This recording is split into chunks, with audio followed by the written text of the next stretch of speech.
Glock performance trigger. I've already done a little short video on it. This was my original GPT. It was part number 70272, I believe. Originally, they came with a dot connector.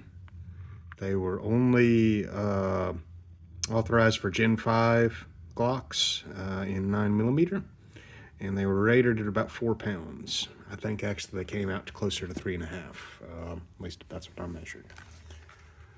I recently learned that there's something that could be called a Gen 2 almost. This fits Gen 4 or Gen 5 models. It includes a Gen 5 cover plate for use with Gen 4s. It's rated at 5 pounds. Part number is 74332. And I was intrigued because I heard at least one reviewer say that one of the big problems with the original was that they had binding on the frame unless they pulled the trigger just right. Binding of the trigger safety. Well, I got this. I had that problem very badly. And so I wrote off the original one. The original was just, kind of crap in my opinion because of it.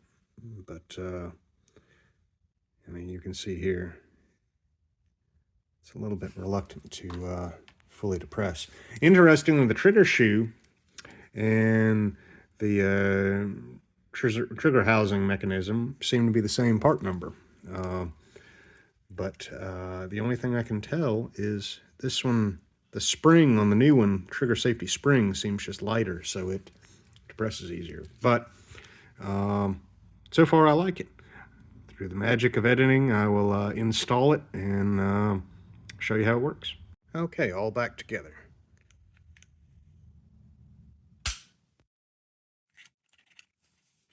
Let's see. And the reset.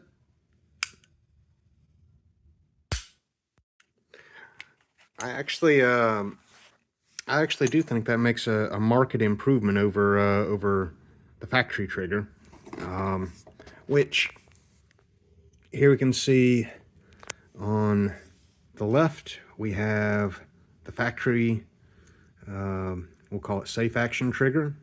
This is just the standard Gen 5 trigger. And on the right we have the old GPT. You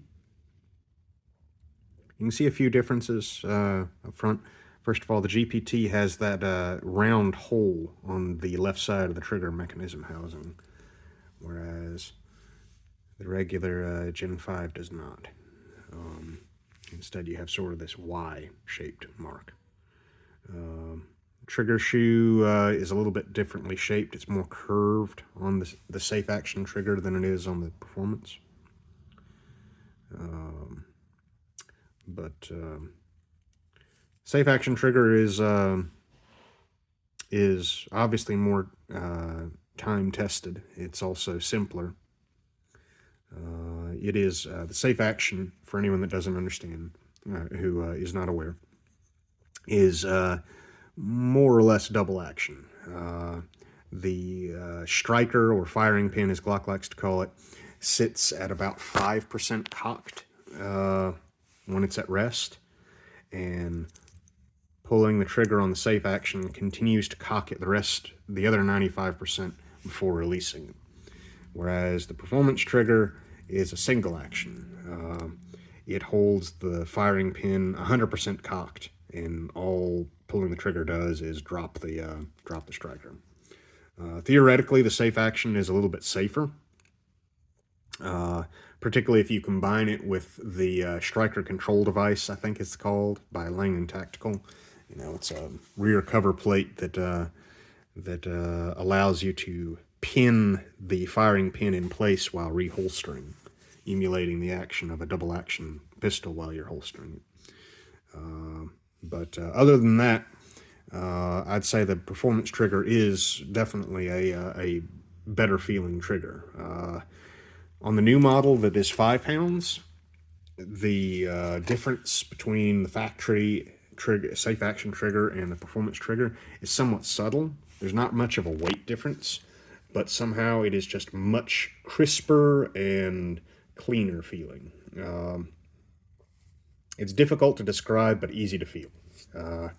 I would also say the reset seems a little bit quicker, though both the new and the old style performance triggers have this weird characteristic where it actually moves rearward as the slide cycles before reset. That's really noticeable when you're dry firing it, particularly if you're not expecting it. But while you're actually live firing, it's not that noticeable. But all in all, I would say the new GPT fixes my main complaint with the GPT, and that is that the trigger safety oftentimes, unless you hit it just right, would not clear the frame, and it would cause binding. That was a major flaw, and it seems they have successfully remedied that. As for the heavier weight, you could make it lighter easily. All you would have to do would be to swap in a dot connector. Right now, it's just using the standard 5.5 pound connector that ships with most Glocks. But a lot of folks, Glock probably did that because a lot of people were actually swapping out the dot for the no dot 5.5 connector, just to achieve a little bit more positive reset on the GPT, and also just a little bit extra safety margin. But you know, I actually did the same thing on my old GPT. I swapped in a no dot connector because I thought that it was perhaps a little bit too light with the dot.